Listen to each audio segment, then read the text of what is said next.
Hey guys, tonight we're heading back in time, way back to when the world was colder, hungrier, and a lot muddier than you probably imagine. You're standing on the edge of a medieval field, frost creeping across the furrows, your breath clouding in the air like smoke. The last sheaves of grain are tied, the oxen snort steam, and you realize this is it. The harvest is over, and now comes the hard part: winter. You probably won't survive this one if you're careless. So before you get comfortable, take a moment to like the video and subscribe, but only if you genuinely enjoy what I do here. And hey, tell me in the comments where you're listening from and what time it is where you are. Now, dim the lights, maybe turn on a fan for that soft background hum, and let's ease into tonight's journey together. The wind picks up across the empty fields, carrying the scent of damp earth and smoke. You pull your cloak tighter, a rough wool thing that scratches your neck but traps just enough warmth to keep the ache out of your bones. Around you, the village hunkers down like a flock of wary birds' chimneys, breathing thin ribbons of smoke. Thatch roofs dusted with rime, doors barred against the chill. The year's work is done, yet your real struggle is only beginning. It's early December, and already you feel the hunger whispering at the edges of thought. The stores you gathered diff, you're lucky enough to have any must last until the first greens poke up in April. That's nearly 4 months of scraping, stretching, and pretending you don't mind another bowl of cold pottage. The wealthy can retreat behind stone walls and feast on salted venison and imported wine. You've got onions, turnips, and a dream. You glance toward the manor, its faint light glowing on the hill. The Lord's reeve has already counted and collected his share of the tithe barns, heavy with grain that doesn't belong to you. 1/10 for the church, another for the Lord, and whatever's left, you hope, will see your family through the frost. Historians still argue whether medieval peasants truly starved each winter or if they simply lived on the edge of it, perpetually tired and underfed. You suspect the truth is somewhere in between. Enough to live, never enough to thrive. You walk the fields, kicking at the frozen soil. The stubble crunches beneath your boots. This land, once bursting with summer's green promise, now looks like the ribs of an old beast picked clean. The hedgerows offer nothing but brittle twigs. You glance at the sky, a flat pewter sheet pressing down. No birds, no sound. Just that hollow, still air that says, everything's waiting for spring. Inside your cottage, warmth is relative. The hearth burns low, more smoke than flame. The air smells of peat, old cabbage, and damp wool. The rushes on the floor crackle when you step on them, releasing little puffs of sour dust. Still, it's home. The dog curls by the fire, its ribs showing. The baby sleeps under a patched blanket. Your partner is bent over the table, counting what's left from the last market day, few wrinkled apples. A lump of cheese gone tough as bone, and a sack of barley that already feels too light. There's no such thing as fresh food now, not in this season. You live off the memory of summer. You remember the last loaf of soft white bread you ate at the harvest feast, when everyone laughed and danced and swore that this year would be better. Now, you trade a week's labor for a handful of soft crumbs. The irony bites. The moment the harvest ends, the countdown to hunger begins. Still, you're not entirely hopeless. You've got plans. Every household does. You'll dry what you can, smoke what you can't, and hope the rats find someone else's grain first. The older women in the village whisper tricks passed down generations, burying cabbages in straw pits, packing apples in ash, or hanging onions in the cold draft of the chimney to keep them from sprouting. One even swears by rubbing salt into bread dough to keep mold away, though it just makes the bread taste like seawater. You laugh, but when you're hungry enough, superstition starts to sound like strategy. You think about last year's famine, when the river flooded and the barley spoiled in its sacks. People ate bark then, and boiled nettles, and one poor fool tried leather shoes. The memory of it lingers, a cautionary tale shared beside fires. This winter, you tell yourself, you'll plan better. You'll ration more strictly, But already your mind wanders to the festival season, the Feast of St. Nicholas. The 12 days of Christmas moments when even the poorest scrape together something special. Maybe a piece of salted pork, or a cake made with a last spoon of honey. It's human nature, after all, to crave celebration when the world feels most asleep. Outside, the first real snow begins to fall. It silences everything, even the dogs. You step outside just to watch it, each flake a tiny miracle against the black sky. The village looks almost peaceful, draped in white. You know the illusion won't last. Snow only hides the hardship like a clean sheet thrown over a broken table. Still, for a moment, you let yourself believe it's beautiful.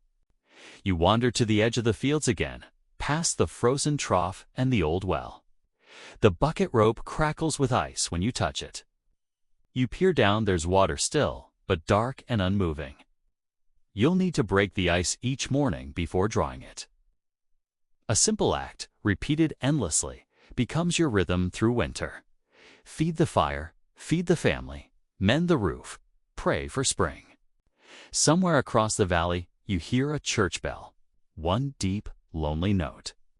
The monks at the nearby priory will be rising for their night prayers soon, their bell echoing across the frozen countryside.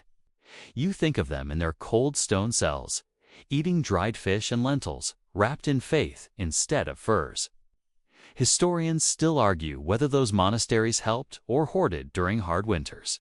Some say they fed the poor. Others claim their granaries stayed locked until Easter. You suspect, as always, the truth depended on who was hungry.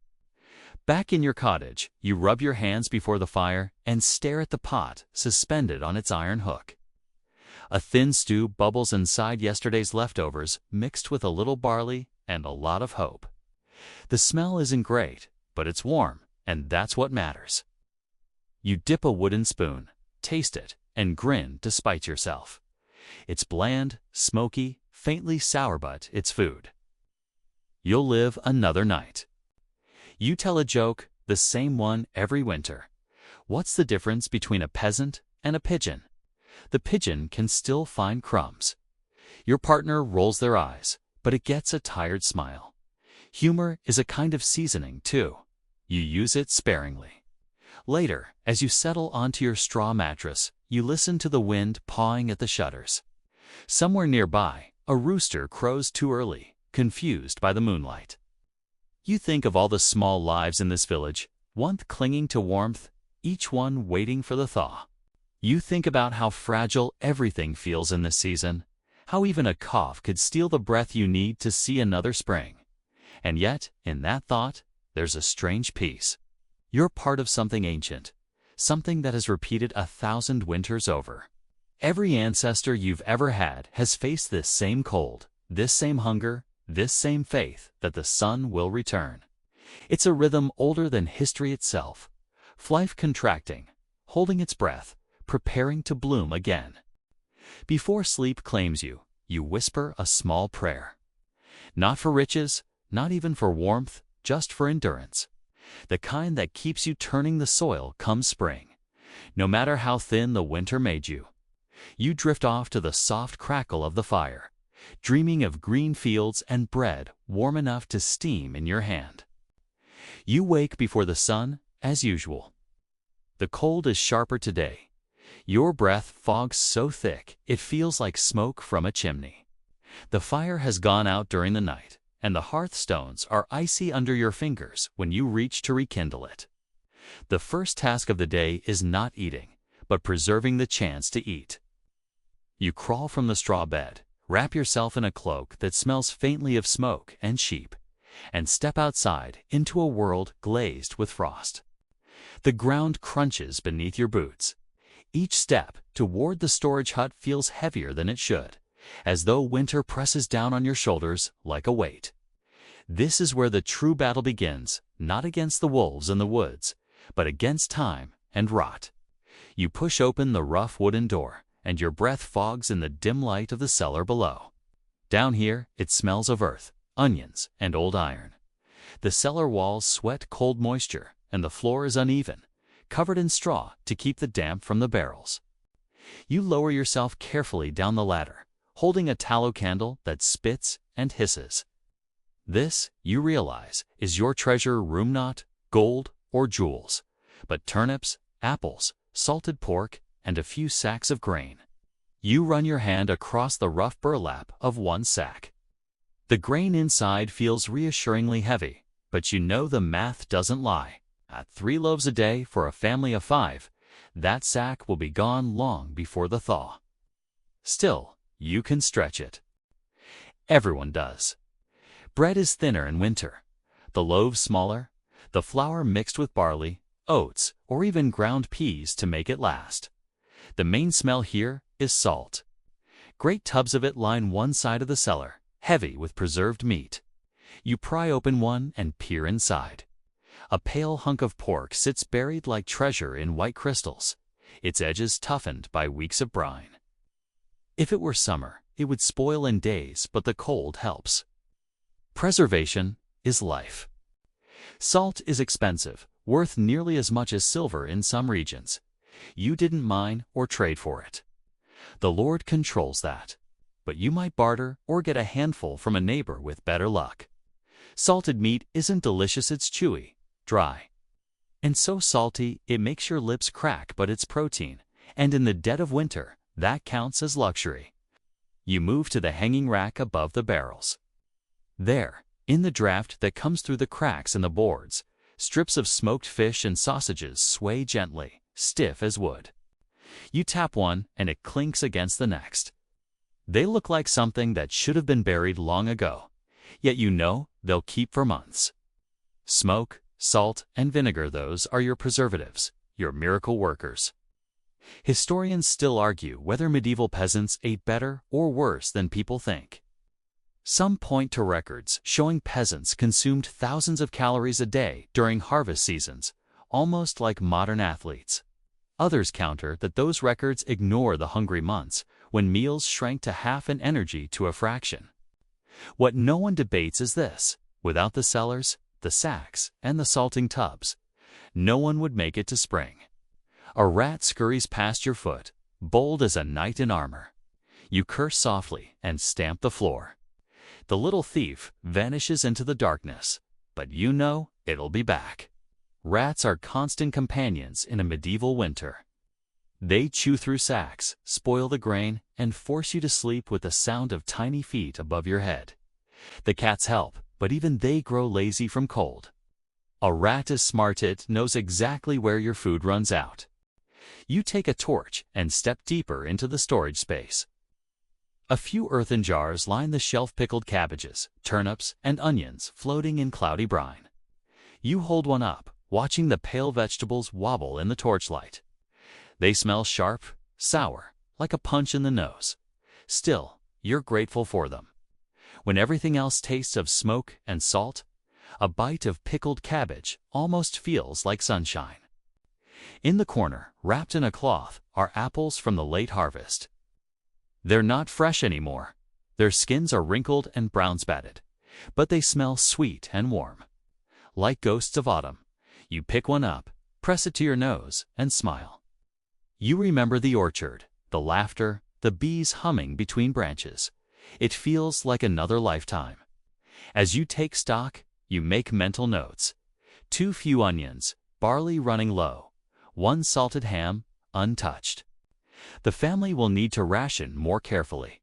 You mutter a joke to yourself. Winter's just a long diet nobody asked for. You chuckle quietly. And even that sound feels strange in this cold air. Later in the day, you head to the smokehouse near the edge of the village. The smokehouse is a small, square structure made of stone, its interior blackened from years of use. Inside, hooks hang from beams like the ribs of a whale. The smell hits you immediately, thick, woody, and faintly sweet. Hickory oak, or whatever the forest offered that year. You toss fresh wood into the fire pit and fan the embers back to life.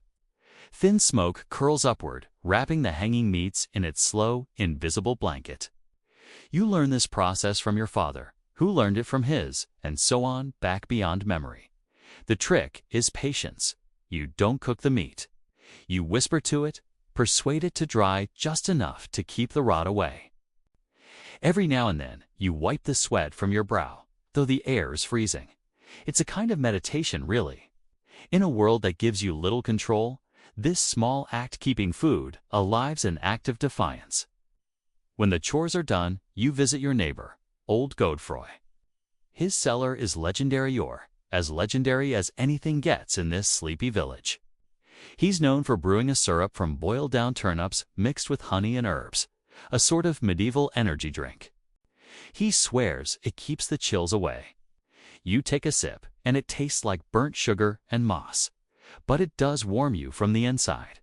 He tells you stories as you sit by his hearth. About the year the well froze solid and they had to melt snow for weeks. About the time a neighboring village traded a live goat for a single barrel of salt. You laugh, shaking your head, but you know he's not exaggerating. You've seen hunger turn neighbors into traitors, traitors into thieves, and thieves into ghosts. The conversation drifts to how preservation's improved lately. Iron cauldrons instead of clay, better smokehouses, smarter storage pits.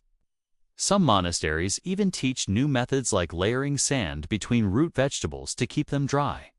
Historians still argue whether those innovations spread quickly or stayed locked behind monastery walls. Either way, you know knowledge is as valuable as salt these days. You head home with a jar of Godefroy's syrup and a handful of gossip. The sky's already dimming, and the cold bites sharper as dusk falls. You watch the smoke rise from every chimney, each one a tiny signal of survival. It's comforting in its way.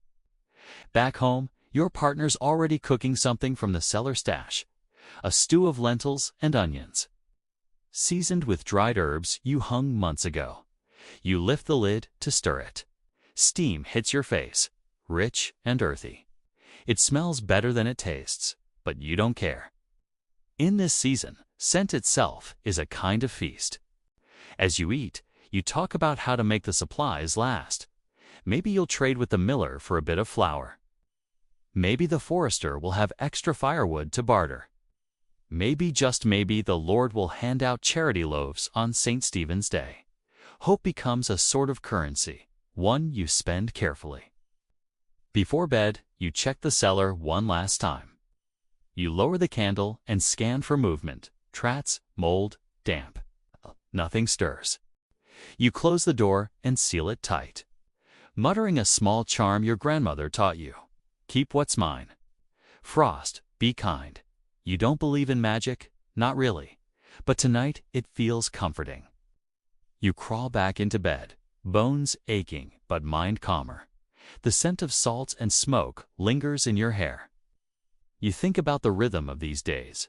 Gather, preserve, guard, repeat. It's a small world, bounded by barrels and frost, but it's yours. Outside, snow begins again, falling silently over the roofs. The village sleeps beneath its white blanket, the cellars full of quiet potential. You drift off to the steady thought that somewhere beneath your feet, life is still waiting, pickled, salted, smoked, and stubborn. Morning again, though it's hard to tell. The sun only drags itself a few fingers above the horizon these days, and every hour feels like twilight. The fire's burned low, and the air inside your cottage tastes faintly of cold ashes. You stretch, brush straw from your tunic, and stare at the empty table. Breakfast isn't about choice in a medieval winter. It's about survival, and survival, more often than not, tastes like bread. You reach for the round loaf from yesterday, hard as a brick now. Bread, the staff of life, the center of everything. If you had to draw a map of the medieval diet, this would sit dead center, surrounded by all the smaller, less dependable things. You lift the loaf, knock on its crust with your knuckles, and hear that dull, hollow thud that says it's ready to chip a tooth. The trick is to warm it near the hearth or dunk it in broth until it softens.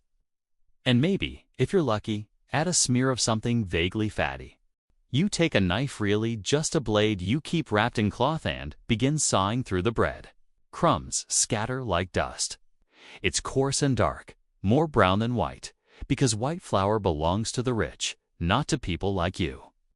Yours is a mix: barley, rye, maybe a little wheat from the last good harvest. And it's rough going down. Sometimes you swear you can feel bits of grit in your teeth. That's not imagination. Grinding stones wear down over time, and tiny flecks of stone make their way into the flour. Chewing, you think, is basically polishing your molars with gravel. You laugh to yourself and mutter, "Who needs dentist when you can just eat the tools?" It earns a snort from your partner, who's already stirring the morning pottage. The same joke again and again. Like the bread, you reuse what you've got. Bread isn't just food, it's a ritual. Every loaf carries the memory of the grain, the harvest, the grinding, the fire. You remember the miller, his face half hidden behind flour dust, his hand always out for his cut. He takes one measure in 16, they say, though everyone suspects he takes a bit more when no one's looking. God sees, people mutter, but the miller's belly still grows each year. You remember the first time you ground grain by hand? The corn stone sat heavy and stubborn, the rhythm slow. The sound endless, stone against stone, stone against stone, until your arms ached and your patience thinned. You learned quickly that the bread you bake carries the effort of your entire body. Every crumb is labor. Historians still argue whether medieval bread was truly awful or surprisingly good. Some claim that dense rye loaves were sour, full of weeds and mold. Others point to village records showing that peasants could bake excellent loaves when the grain was fine and the oven hot. You suppose both are true. Some years you feast, some years you chew leather. You pull a hunk of bread apart and dunk it into the pottage bubbling over the fire. The broth softens it, and suddenly the taste changes. It's hearty, comforting, almost sweet in its simplicity. How? Bread and broth. That's breakfast, lunch, and dinner for most of the winter. There's a saying that goes, "He who has bread has everything." You repeat it quietly as you eat, half a prayer, half a reminder. It's true enough. Bread keeps the hunger at bay, fills the belly, quiets the body's complaints. When the loaf runs out, everything else starts to unravel. The oven, such as it is, sits near the hearth, a dome of clay, patched so many times it looks like a sleeping animal. You feed it dried sticks and bits of peat, then kneel close to feel the faint warmth radiate from its shell. Baking day comes once or twice a week, depending on how much flour remains. The whole village smells of smoke and grain when it happens. You think of those communal ovens, the great stone ones shared by everyone, tended by the baker who collects a small tax from each loaf. Sometimes, when you were younger, you'd watch the women line up with baskets of dough, their faces red from the cold, each waiting for her turn to slide her future into the flames. Bread is personal, but baking is social. Even hunger can't exist in isolation. Today, you decide to bake again. You fetch a small sack of flour and pour it into a wooden bowl. The flour feels cold between your fingers, like fine sand. You add a little water from the pot, some salt, and a pinch of yeast saved from the last batch. The dough comes together slowly, stubborn at first, then pliant. You knead it on the table, pressing down with the weight of your shoulders. The smell of raw grain fills the air, a smell that feels ancient, comforting, almost holy. You remember hearing the priest say once that bread is sacred, that in it lies the body of Christ, the essence of creation. You wonder, half smiling, if holiness counts when your bread tastes faintly of smoke and despair. Still, it's food, and food is life. While the dough rests, you patch a small crack in the oven with mud and straw. Outside, you hear the sound of someone chopping wood. The village never sleeps, even when the sun barely rises. Every household carries the same rhythm: gather, grind, bake, share. The rhythm of bread is the rhythm of the people. By midday, the fire's hot enough. You shape the loaves, simple rounds with no decoration. The oven swallows them with a hiss. You watch the mouths of the loaves split open as they bake, steam, curling upward. For a brief, quiet hour, the cottage smells like comfort, like everything is going to be all right. You think of noble bread, the kind made from white wheat flour, soft and light, served on the tables of lords and abbots. They call it manchet, golden and delicate, baked in small round loaves you could eat in 2 bites. You've never tasted it, but you've seen it. Once, when working in the manor kitchens, you caught the scent-sweet, clean, pure wheat. The cook tossed a stale piece into the waste bin, and you snatched it when no one looked. It melted on your tongue. That's how you learned the taste of privilege. Soft, crumbly, fleeting. Now, the loaves in your oven crack and harden, their crusts turning a deep brown. You pull one out too early and burn your fingers, curse softly, then laugh at your own impatience. The bread sings as it cools, a faint crackling sound like whispering frost. You listen to it, smiling. You can tell a lot about a loaf by its sound. As you set the loaves on the table, the children hover nearby, eyes wide. They've learned to wait, but not well. You break off a piece and hand it to them, still warm. Their faces light up. It's not a feast, but it's enough. Bread never feels like a feast until you remember what hunger feels like. You sit down again, the last loaf cooling beside you.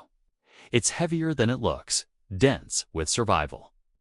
You slice it open and see the grain inside, tiny bubbles, uneven texture, the occasional fleck of bran. This loaf will last 3 days if you ration it. 4 if you're careful. In the quiet, you think about all the things that can go wrong. Mold, moisture, mice. Bread's worst enemies.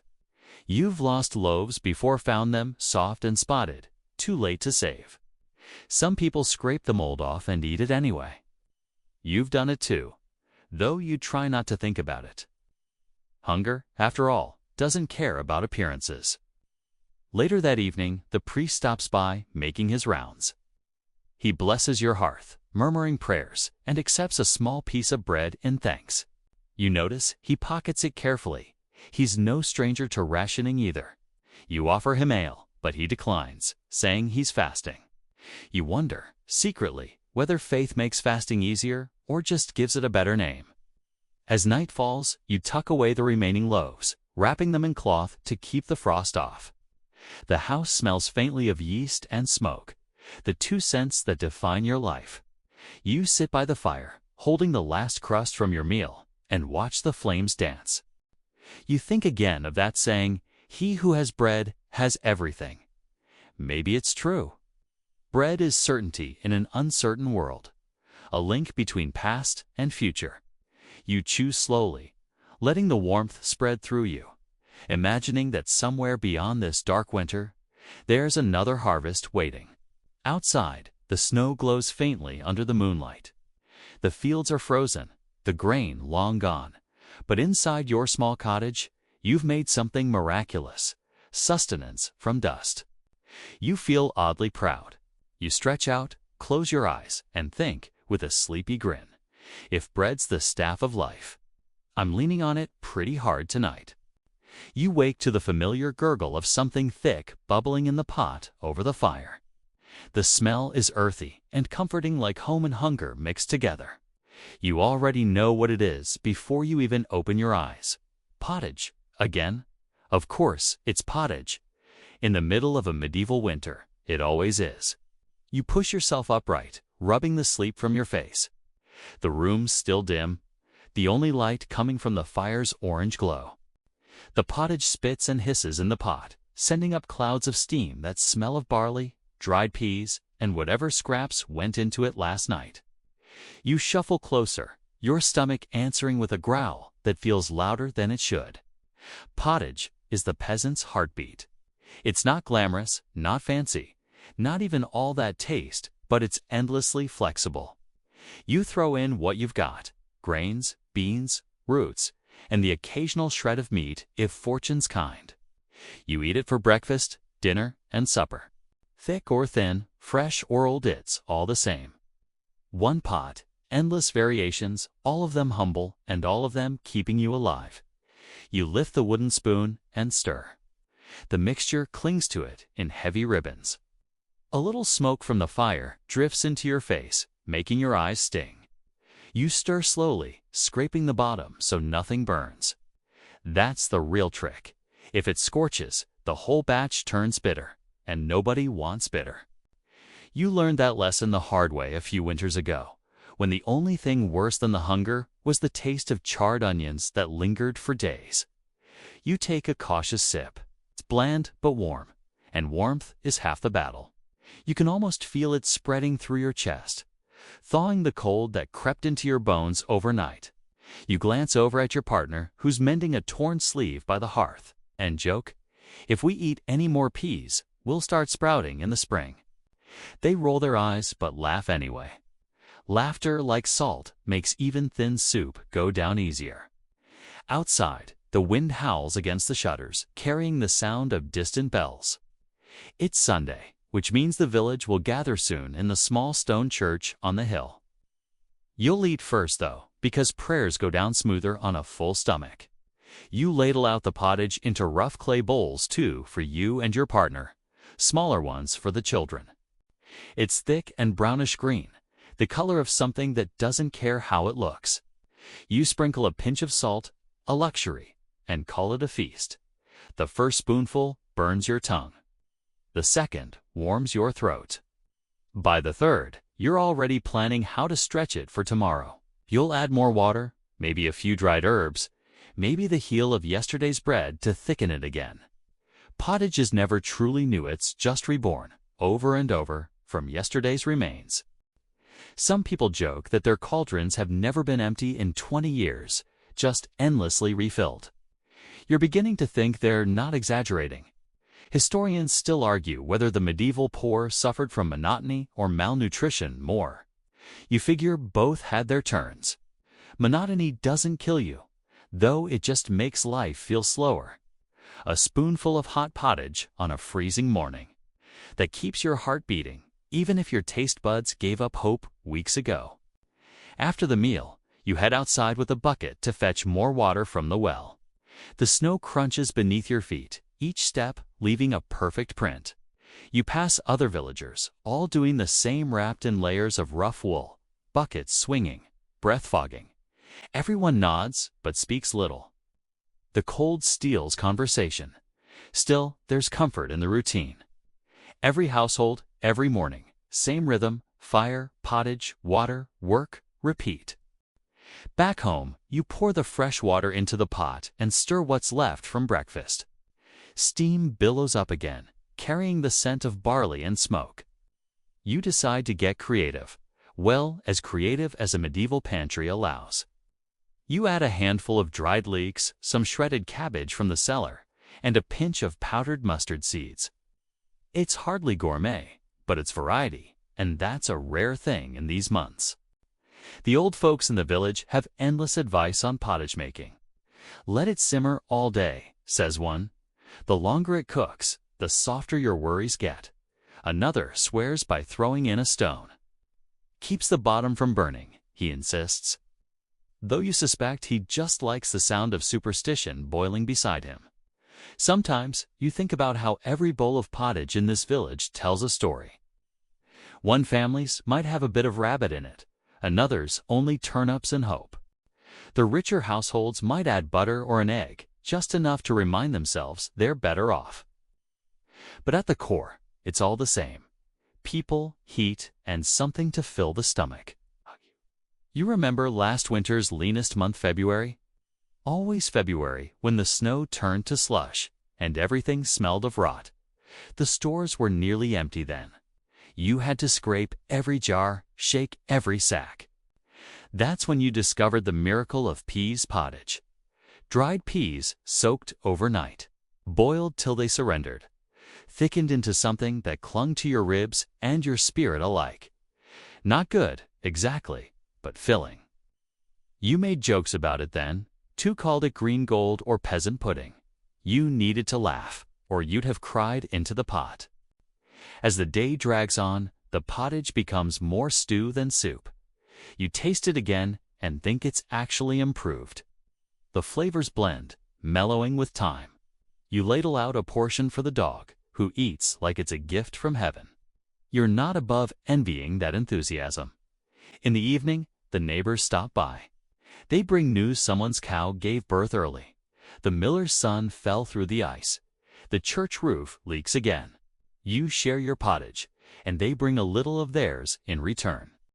Each pot tastes slightly different, one saltier, one spicier, one so watery you can almost see your reflection. It's a small, quiet kind of community feast. Nobody leaves full, but nobody leaves empty either. You talk, laugh, complain about the cold. Someone makes a joke about the local lord eating roast goose, while you all debate whether this pottage has turnip or rat tail in it. It's a terrible joke, but everyone laughs anyway. Humor doesn't fill bellies, but it fills the space between hunger and hope. When they leave, you scrape the pot, pour the thick remains into a smaller bowl, and set it near the hearth to keep overnight. The bottom layer will thicken, darken, almost caramelize. Tomorrow, that's breakfast. Medieval leftovers, the kind you don't dare waste. Later, you sit by the fire and think about the small miracles hiding in this monotony. A pot of pottage is more than food, it's continuity. When you're gone, someone else will stir it. Your children will learn how to stretch a handful of peas into a week of meals, and theirs will too. It's not noble or poetic, but it's survival, and in this world, that's sacred enough. You remember hearing a traveling friar once describe heaven as a place where no one ever hungers. You smiled, thinking, so, basically, not here. Still, he wasn't wrong to dream. Everyone dreams of a full belly now and then. Even monks get cranky when the stew's thin. Historians still argue whether peasants suffered silently or joked their way through it. Judging by your own mouth, probably both. When things get bleak, humor's the last spice left. Like the pottage itself, whatever you make of it. As night deepens, you bank the fire and listen to the faint crackle of the cauldron cooling. Outside, the wind rattles the shutters and snow hisses softly against the roof. The smell of cooked peas lingers in the air, faint but comforting. You stretch, yawn, and murmur to yourself, same pot, new day. Before lying down, you glance once more at the pot on the hearth. There's something oddly beautiful about it, the steam rising. The faint shimmer of grease on the surface, the quiet promise that tomorrow, at least, you'll have something to eat. It's not much, but it's enough. You pull the blanket up to your chin, close your eyes, and imagine summer fields again, barley waving, peas blooming, the hum of bees. The same ingredients, only living, green, endless. You smile, half dreaming, half awake. Somewhere between hunger and comfort, you drift into sleep, still tasting the warmth of the pottage on your tongue. You wake before dawn, the air's so cold your breath hangs like mist. The fire's gone out, and you can see your own breath drift through the dark room. Outside, the world is silent except for the faint creak of wood under frost. You pull on your wool cloak, rough and scratchy, and stir the ashes until a faint glow appears. A little spark hope in miniature. You coax it back to life with a few dry twigs, blowing softly until it catches. Flames rise, weak but determined, just like you. The pot still sits on the hearth from last night, the thick remains of pottage hardened around the edges. You add a little water, stir slowly, and soon it loosens. Breakfast, again. You taste it cold, a little sour, but still food. You smile wryly and mutter. The best thing about old pottage is that it never dies, just sleeps. You hear movement outside. The sound of boots crunching over snow. A neighbor calls, muffled through the door, "Market day." If the road's not frozen solid, you answer with a grunt, half a laugh. Market day, though in winter, the market's more a meeting of the desperate than the prosperous. You throw on your hood, grab a basket, and step into the biting wind. The village looks half buried in frost, roofs sagging under the weight of snow. The air smells of smoke and pine, and your nose stings immediately. You make your way toward the square, where a few stalls huddle together like beggars for warmth. At one stall, a woman sells salted pork. The slabs hang stiff as planks, the salt crusting white around the edges. You pick one up, test the hardness with your thumb. It's like stone. The woman shrugs. Last of it till Lent, maybe? You sigh and hand over a few coins, careful not to show how much it costs you. Salted meat's a treasure this time of year. A little bit in a stew, and suddenly life feels less gray. Next to her, an old man sells onions, dried and shriveled, but still worth their weight. He smiles through missing teeth. "Keep you from dying of dullness," he says. You chuckle and buy too. "I'll settle for keeping the children from complaining," you reply. Further down the square, you pass the fishmonger. His stall smells of the sea, even though the nearest coast is days away. Rows of salted herring and dried eels hang from pegs. For Fridays, he calls out, holy days and hungry ones alike. You nod politely. Religion and hunger go hand in hand around here. By the time you've traded what little you can, the wind has grown sharper. You hunch your shoulders, basket heavy with modest winning salted pork, onions, a handful of dried peas, and a small loaf of coarse bread. You know how to make that last a week, maybe two. You head home, face half numb, stomach growling from the smells you couldn't afford. Back inside, the warmth hits you like an embrace. You hang the pork by the rafters, set the onions on the shelf, and kneel by the fire. The children are awake now, rubbing their eyes, hair wild. You smile. "We'll eat well tonight," you promise, and mean it. The day drifts slowly. You patch a cloak, fetch more firewood, feed the chickens. Their clucks sound hollow in the cold. When the sun reaches its pale peak, you slice a thin strip of the salted pork and drop it into the pot. The hiss it makes as it hits the broth feels like music. You add onions, peas, a pinch of herbs. The smell rises immediately rich, smoky, alive. The children hover nearby, noses twitching.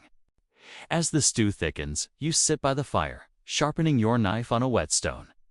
The rhythm of it is hypnotic. Scrape, pause, breathe. The day outside could be bright or gray. It hardly matters anymore. In winter, life shrinks down to what's within arm's reach: sure fire, your pot, your people. By dusk, the stew is ready. You ladle it out, the pork melting into the broth, the peas breaking down into a soft, golden mush. Everyone eats slowly, savoring each mouthful.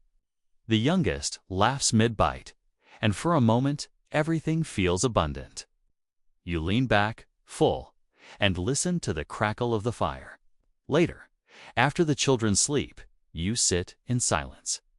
The room glows orange and soft, the kind of quiet that hums rather than rests. You think about meat, how rare it is, how strange to taste it after so long. For nobles, it's every meal.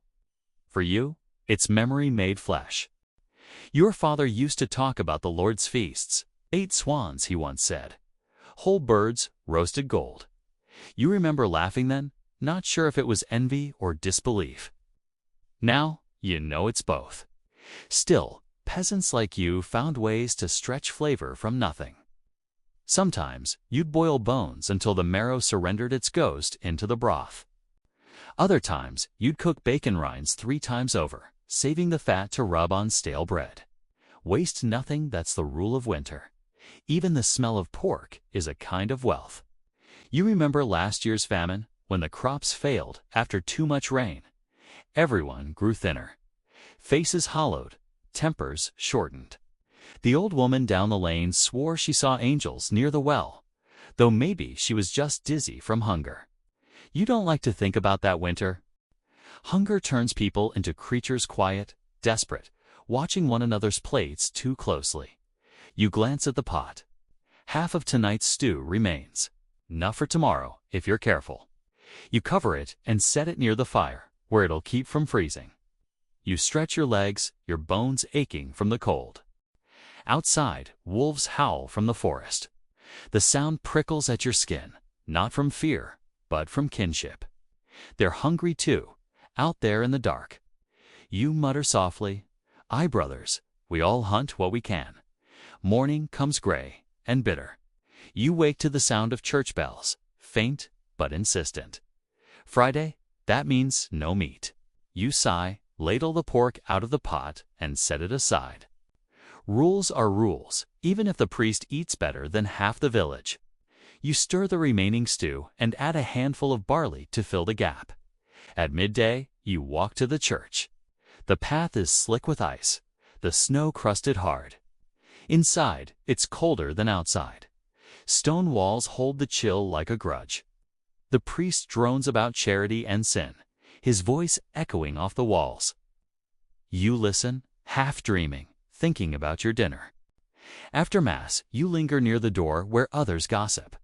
Someone says the miller's hoarding grain. Someone else swears they saw a fox near the henhouse. Life, gossip, hunger, they all swirl together.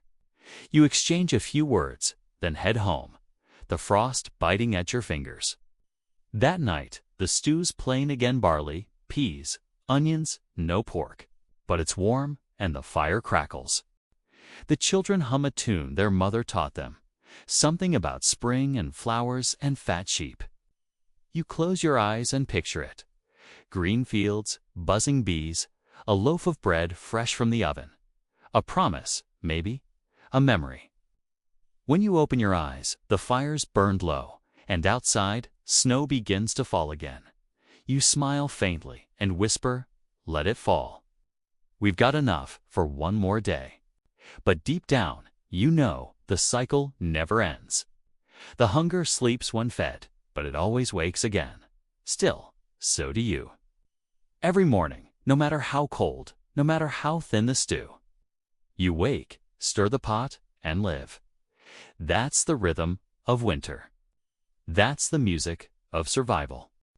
You wake to the faint sound of rain, not the soft spring kind, but sleet that rattles against the shutters like 1,000 tiny stones.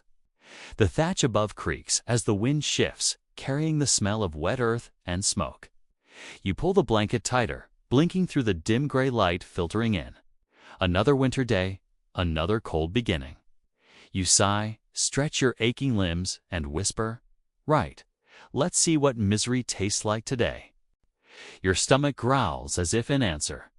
You rise and make your way to the hearth, where the embers still glow faintly from last night.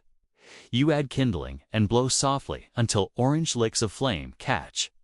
The warmth is weak, but it's enough to drive the frost back a little. The pot from yesterday sits waiting, thick with barley and peas, stiff as porridge. You stir it, add a splash of water, and revive it over the fire.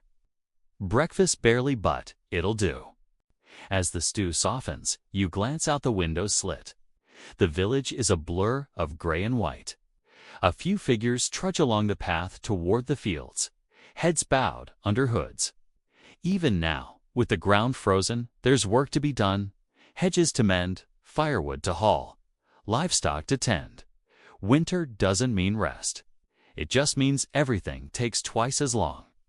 You eat your breakfast slowly, each spoonful tasting faintly of smoke and salt. The same flavors, day after day, until even hunger grows bored.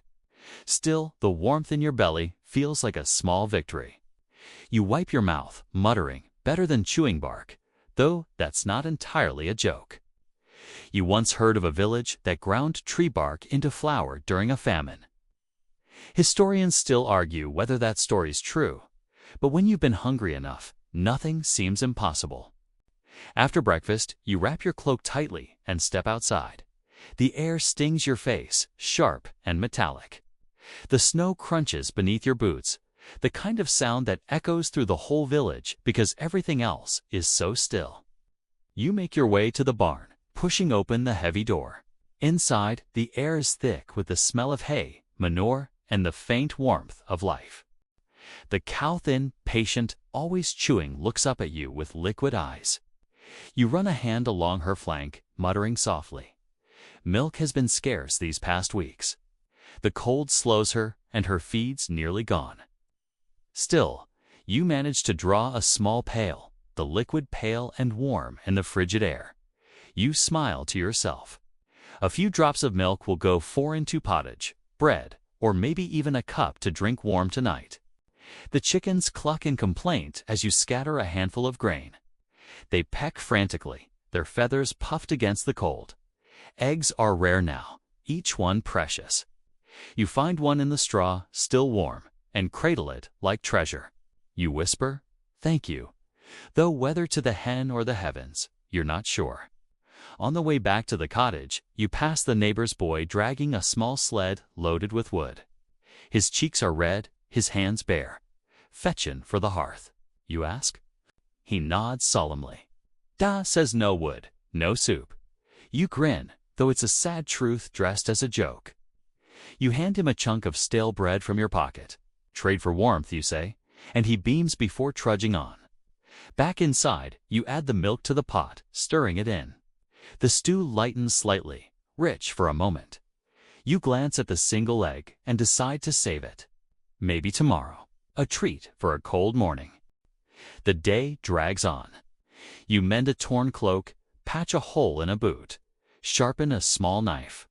The little tasks feel endless, but they keep your hands busy and your mind quiet. The cold presses against the walls like a beast trying to get in. The fire pops softly, the only heartbeat in the room. By midday, you decide to visit the village bakery, not the Lord's grand stone one, but the communal oven where everyone brings their dough to bake. You tuck your small loaf under your arm, a mix of rye and barley flour, heavy and coarse. The dough's been rising near the hearth since dawn. Though rising might be generous, it's more of a slow, reluctant stretch. The path to the bakery winds past the frozen stream. You stop briefly, breaking a thin layer of ice with your boot. The water beneath still moves, sluggish and secret. You scoop a handful and taste it. It's shockingly cold, pure as glass. You mutter, "Better than wine," though you wouldn't say no to wine either. The bakery smoke greets you before you see the building. Inside, it's warm, heavenly warm. The air smells of yeast and ash and faint sweetness. A few villagers are already there, chatting softly, their faces pink from the heat. The baker, a broad man with flour-dusted hair, nods at you. Your turn then. You place your loaf on the stone, watching as he slides it into the great oven with a long wooden paddle. The heat hits your face like summer. You close your eyes, breathing it in. For a moment, you forget the cold entirely. While you wait, the others gossip. One woman talks about the miller's daughter, said to be sneaking food from the granary. Another mutters about wolves near the edge of the forest. "Took a sheep last week," she says. Or so they claim. You raise an eyebrow. Historians still argue whether medieval wolf attacks were truly common or simply exaggerated fears, but when you hear that howl in the dark, it hardly matters what the records say. The baker pulls your loaf from the oven. It's cracked and rough, but smells divine.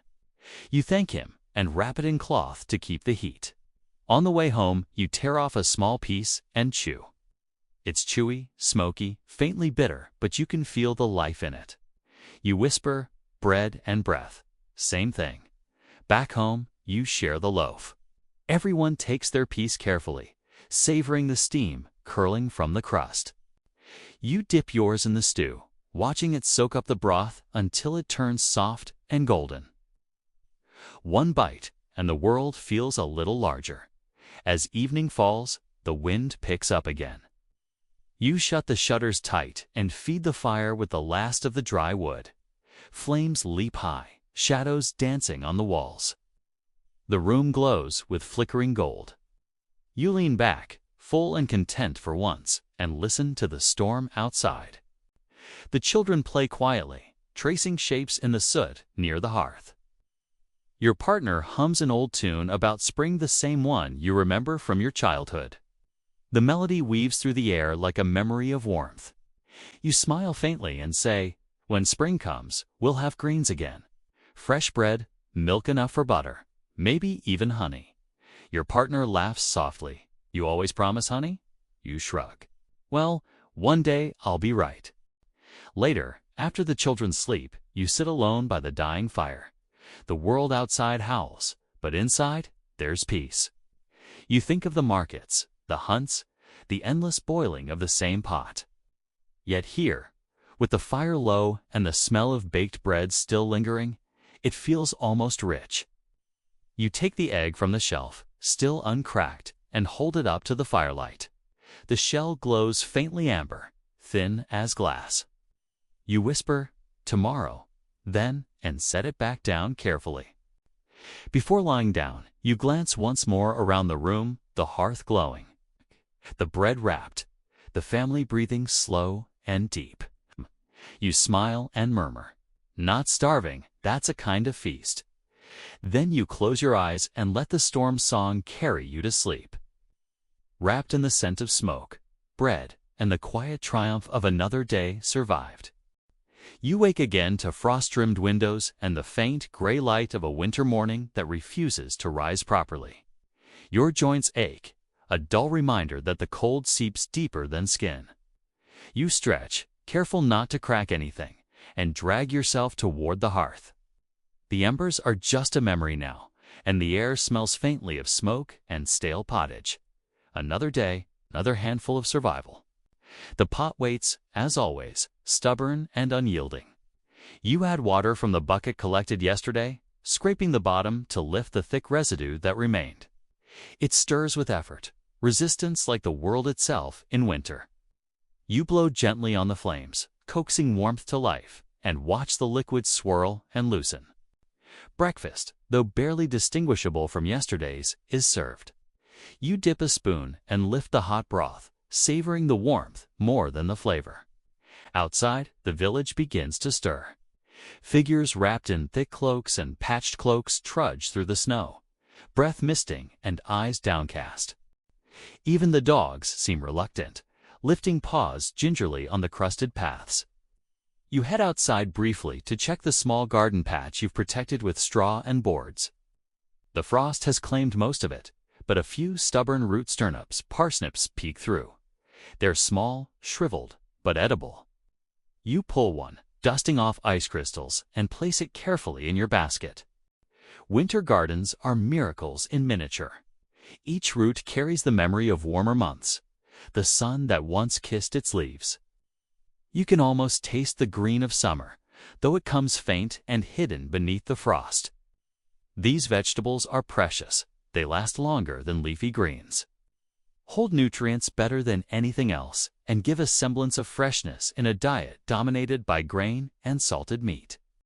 Back inside, you add the roots to the pot, letting them soften. The stew thickens with every stirring, absorbing flavors from yesterday's leftovers. The children hover, noses twitching at the smell. They take what they can, careful not to spill or waste a single drop. Hunger has a way of teaching respect for food, more effectively than lectures ever could. You notice the small jar of honey on the shelf, saved from the previous autumn. It's thick and golden, a treasure too rich to use freely.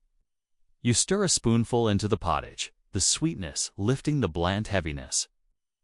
Honey, in winter, feels like alchemy sweetness from months ago. Preserved, concentrated, almost magical. A luxury, yes, but one that reminds you of the rhythm of seasons. Historians still argue whether medieval peasants ever tasted anything resembling luxury, or if such delicacies were strictly the domain of nobles. You've tasted a few the odd bit of honey, a sip of mead, a piece of cheese butt in winter. Luxury is measured in warmth, in fullness, in the quiet knowledge that tomorrow's pot will not be empty. After breakfast, you step outside to check on the small woodpile. The snow is heavy, but manageable. Each log you drag closer feels heavier than it should, frost weighing it down. Firewood is currency, power, protection. You stack the pieces near the hearth, careful to keep the dry logs accessible. Wet wood will not catch, not now. You curse softly as a chunk slips, falling into the snow with a muffled thud and mutter. Not all treasures glitter. The afternoon drags on. You mend clothes, patch holes in boots, sharpen knives, and watch the light fade. The wind rattles against the walls, a constant reminder that the cold never sleeps. You feel it in your bones, in the small shivers that run along your spine, and in the way your fingers stiffen as you work. Every action takes extra effort. Life is slower, the smallest tasks suddenly monumental. By late afternoon, you return to the hearth with another handful of turnips and a few dried herbs. You add them to the pottage, stir, and taste. Not rich, not decadent, but sustenance. Enough to make another day bearable. You ladle a bowl for yourself, another for your partner, and a smaller one for the children. Everyone eats quietly, the crackle of the fire, the only background music. You remember stories from older villagers about winters harsher than this, when snow drifted taller than doorways, and the bread froze solid before it could be eaten. Rats were rampant, stealing from sacks, forcing families to guard their stores like sentinels. You remember your father's tales how they boiled bones to extract marrow, how they scraped old loaves into crumbs to stretch meals. It's all part of the rhythm, a pattern that repeats across generations.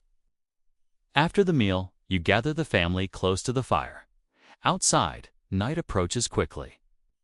The day has disappeared almost without notice.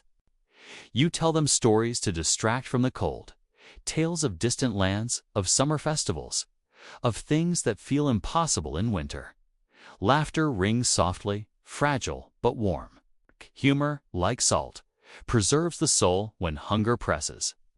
Later, you step outside briefly, looking at the dark village. Snow drifts in lazy curves, muffling the sounds of the world. Smoke rises from chimneys, faint and thin, carrying the scent of bread and stew. Somewhere in the distance, a wolf howls, low and mournful. You shiver, but not entirely from cold. The sound carries a reminder that life continues, even in the harshest of winters. Returning inside, you check the stores. Salted meat hangs from the rafters. Onions and turnips line the shelves. And a few jars of pickled vegetables glow faintly in the lamplight. You inventory, carefully counting, estimating, rationing. Each day, each meal requires calculation. Survival is both art and science. By bedtime, the stew has been reduced to a thick mash. You scrape the last for the children, saving the bottom layer to soften overnight near the embers. You sit by the fire, sipping the faintly sweetened broth. Thinking about warmth, about sustenance, about the small victories hidden in every boiled root and salted slice of pork. Outside, the wind moans, snow hisses, and ice clicks against the roof like an unseen drummer. You close your eyes and imagine summer fields again, the barley tall, the bees humming, the sun heavy on your shoulders. You let that image drift through your mind, mixing with the smell of the hearth and the faint sweetness of honey. Sleep comes slowly. You feel the cold press in at the edges, but the warmth of the fire, the smell of food, and the quiet breathing of your family carry you gently into dreams. Tomorrow will be another day of cooking, tending, rationing, surviving, but for tonight, for a few hours, the world feels manageable. And so, wrapped in blankets, surrounded by the sounds of the hearth and the subtle rhythm of winter life, you drift off, knowing that each day you endure is a small triumph, every spoonful of pottage a victory, every loaf of bread a minor miracle. The morning comes gray and heavy, the kind of gray that makes you question whether the sun even exists anymore. You wake with the chill biting at your fingers and toes, a reminder that winter isn't just a season, it's an atmosphere. The fire's long dead, leaving only cold embers that promise warmth but deliver little. You huddle under your cloak, pulling it tight around your shoulders, and whisper to yourself, another day. Another chance to survive. The pot from yesterday waits, thick and stubborn. You add water, stirring slowly, scraping the bottom with your spoon. The stew softens, releasing faint aromas of barley, peas, and whatever scraps have survived the last few days. The smell is comforting, almost familiar, though it's nothing like the smells you'd find in a noble kitchen. Roasted meats, fresh butter, honeyed pastries. Those smells are fantasies now, little more than distant echoes. You take a spoonful, the warmth spreading through your chest, a tiny victory in the cold gray morning. Outside, the village is a monochrome of snow and ice. Figures move like slow ghosts along the frozen paths, hunched under heavy cloaks. You step out briefly to fetch water from the well. The frost makes the bucket handle hard to grip, and your fingers sting immediately. The water tastes faintly of ice, pure and clean. You drink a small sip, savoring the shock of cold against your tongue. In moments like this, survival feels like a sensory experience: taste, touch, and the faint reassurance that you've made it this far. Back inside, you add a few more root vegetables to the pot: parsnips, turnips, carrots, anything that will stretch the stew into another meal. You remember older villagers telling you that roots are the backbone of winter sustenance, holding the last warmth of the earth in their stiff bodies. You nod to yourself. That's exactly what they do. They're humble, practical, and almost miraculous.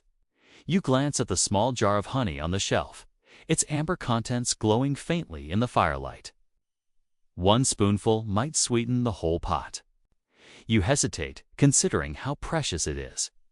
Honey is rare, especially in the dead of winter.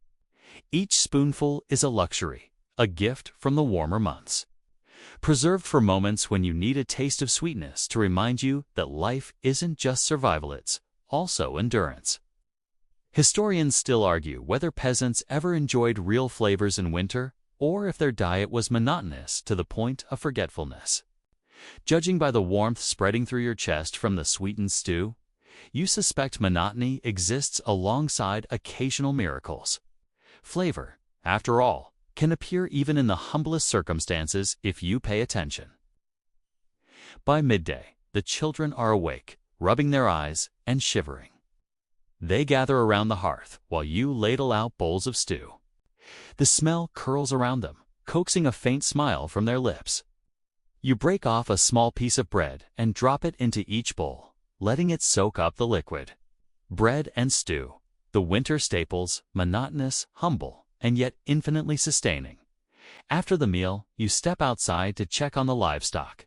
The cow stands quietly in the barn, breath steaming in the cold air. You feed her a handful of hay, patting her side gently.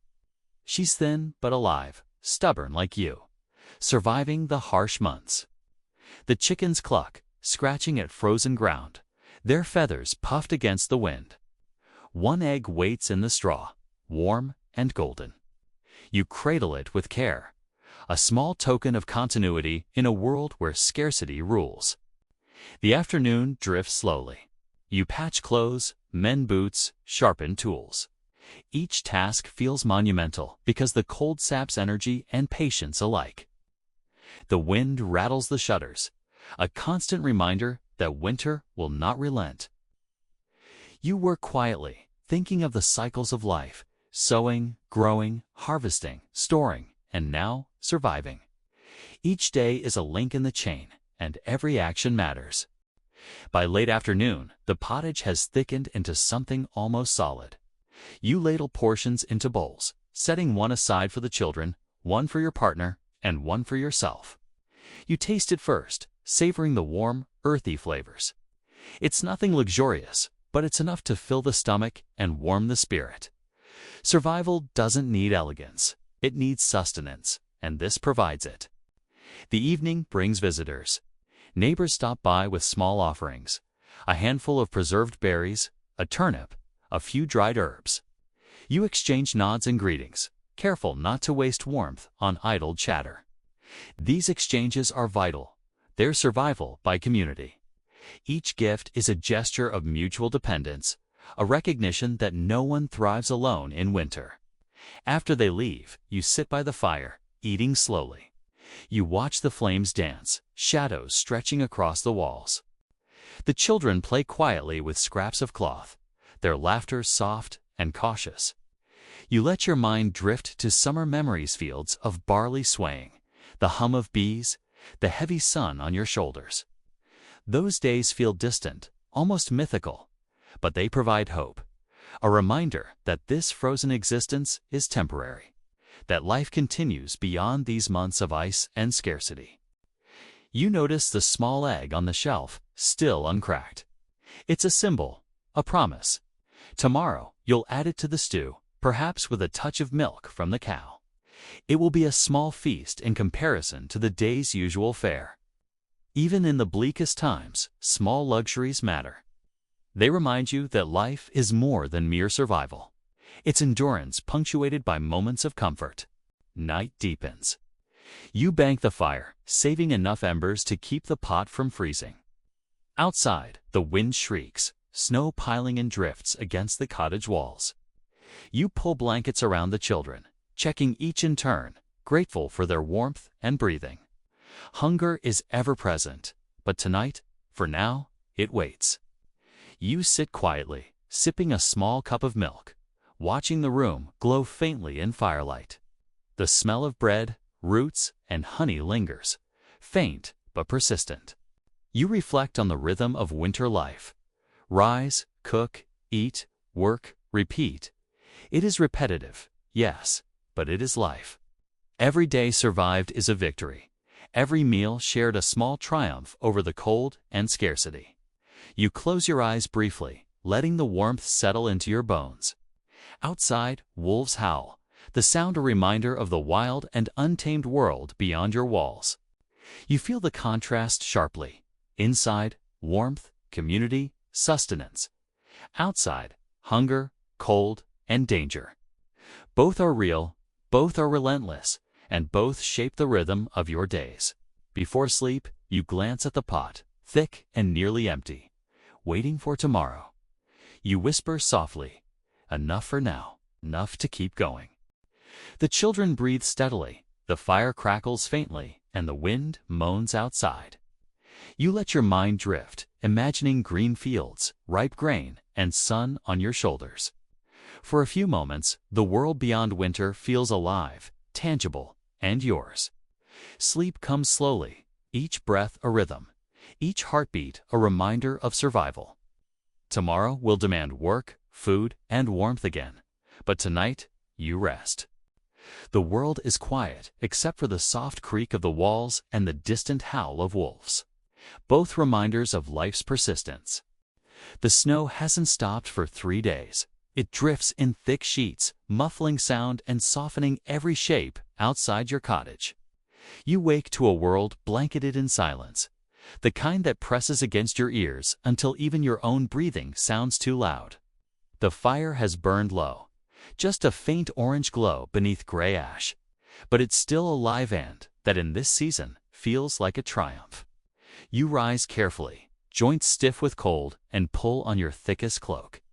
The air bites instantly, sharp enough to make your teeth ache. You can see your breath when you exhale, curling like smoke in front of your face. The children are still asleep, bundled under blankets, their breaths steady and shallow. For a moment, you let yourself just watch them, small miracles of warmth and life amid a season that seems determined to freeze the world solid. You stir the ashes and coax the fire back to life with a few dry sticks from the pile in the corner. Sparks leap, catch, and soon a small flame flickers. You set the pot over the rekindled heat and pour in water, watching it steam and hiss. Yesterday's stew has thickened into a gluey mass overnight, but a little patience and a lot of stirring will coax it back into something edible. The scent of barley, peas, and onions rises slowly, faint but comforting, the smell of endurance more than indulgence. Outside, the day begins. You step into the snow, boots crunching with each careful step. The world feels smaller under its heavy white blanket. The roofs sag with ice, and fences look like lines drawn in chalk. At the well, you chip away at the ice, lowering your bucket until you hear the hollow plunk of water. Pulling it up is work. It freezes to the rope, burns your hands, makes you curse under your breath, but it's worth it. You take a sip, the taste of pure freezing water, shocking and clean. On your way back, you see your neighbor trudging toward you. Wrapped in so many layers, he looks more wool than man.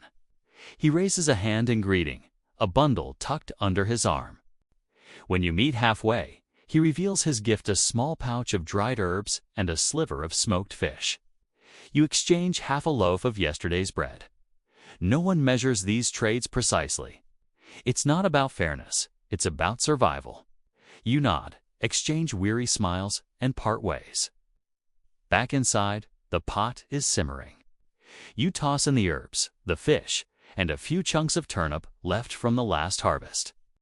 The scent deepens, fills the air with something close to richness. You taste it, and your eyes close involuntarily. Salt, smoke, and something almost like happiness. You call the children to eat, and their small faces brighten when they see steam curling from the bowls. Each takes their portion reverently, like it's a gift. In a way, it is. You eat together in silence. The only sounds, the scraping of spoons and the soft sighs that follow each swallow. It's not much, but it's hot, and it fills the emptiness in your stomach. Historians still argue whether ordinary medieval families ever truly starved during winter or if they merely scraped by with monotonous meals. But you don't need a scholar to tell you hunger lives here. It hovers at the edges of every day, a quiet ghost that never leaves. After the meal, you check the stores again. The salted meat hangs from the rafters, thinner than you remember. The onions are sprouting faint green shoots, the turnips shriveling, the grains almost gone. You take inventory with care, whispering numbers under your breath, calculating how long until the thaw. A few more weeks, maybe.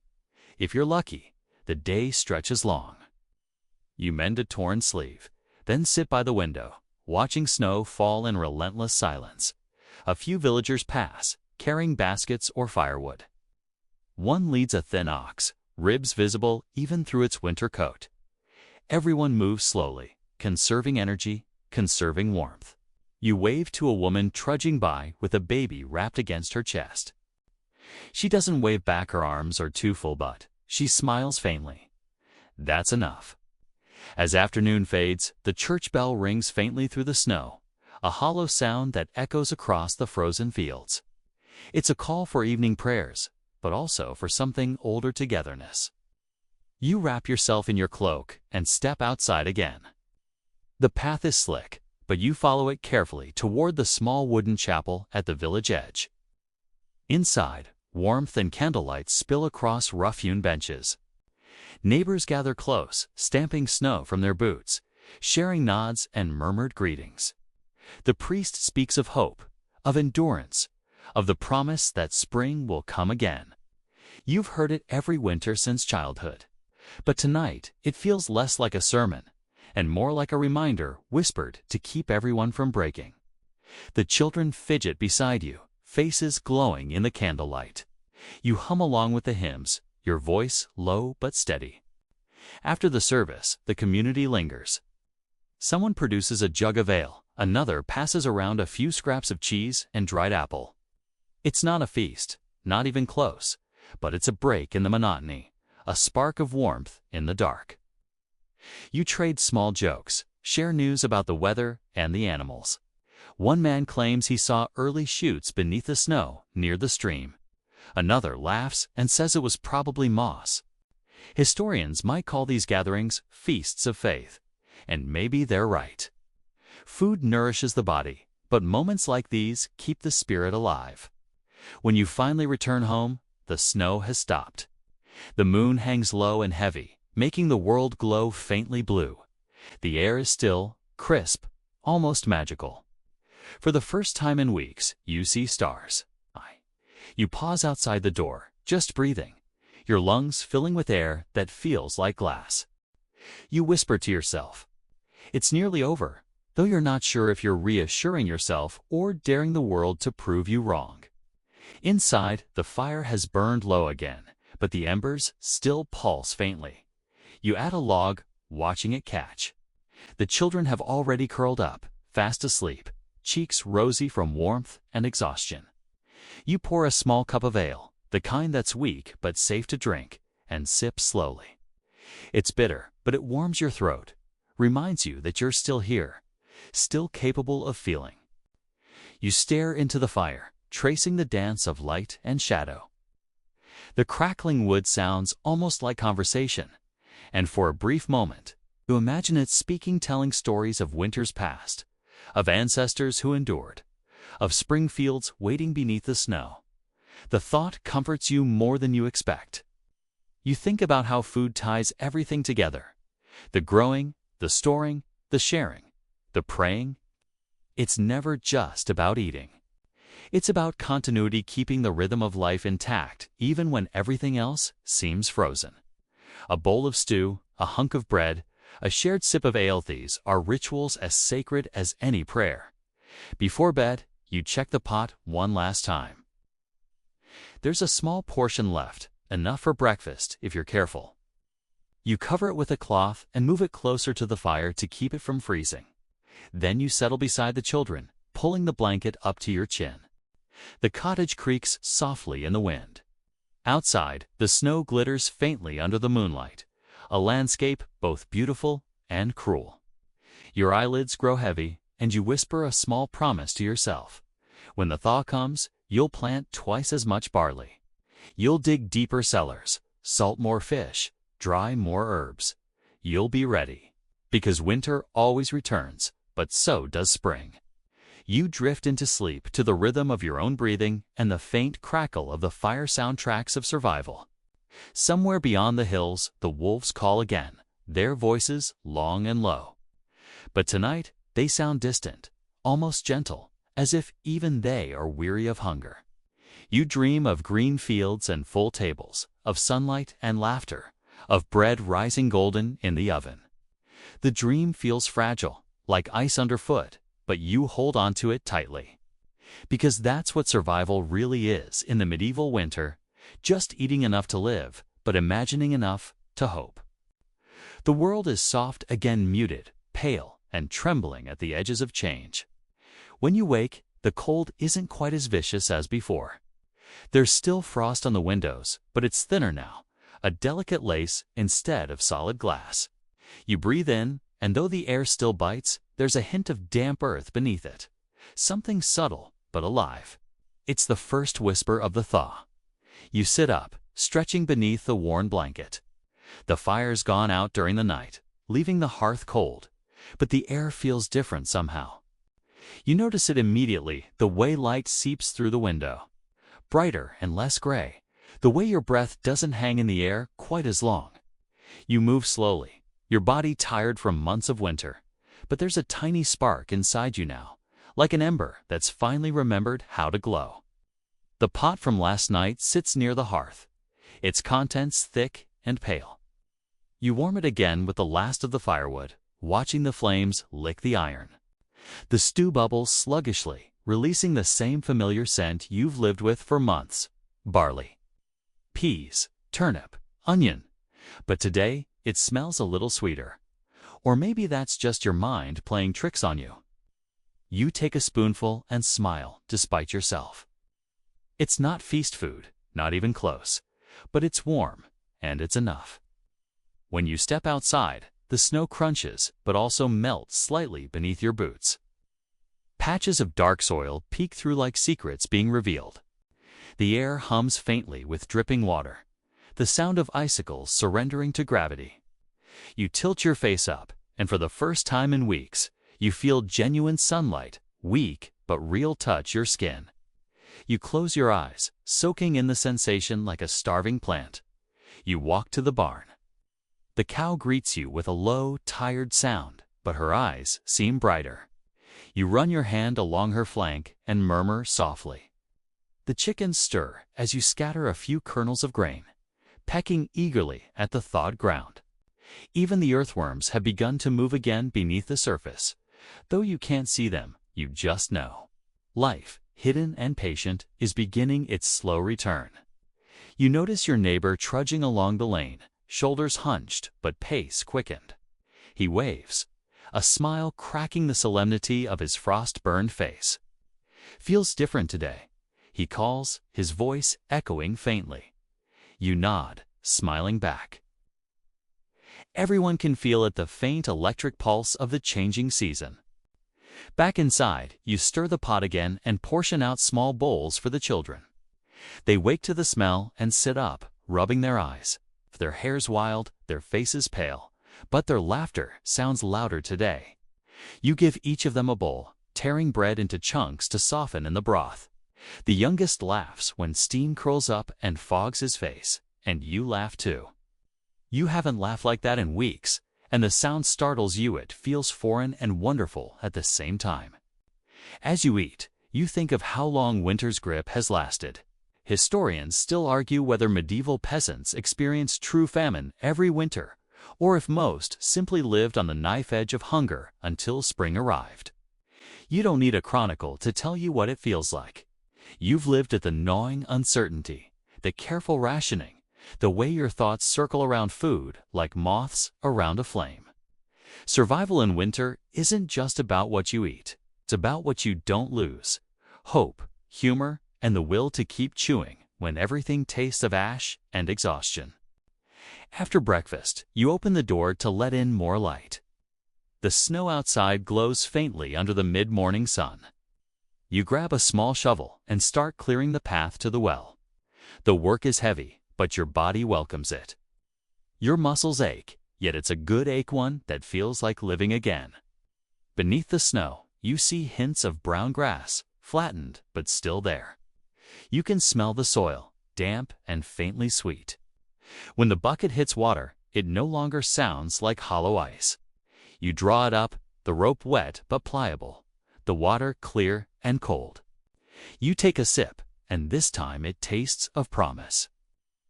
Maybe it's imagination. Maybe it's the earth's quiet way of saying, "Hold on, you've almost made it." By afternoon, the village is awake with cautious optimism.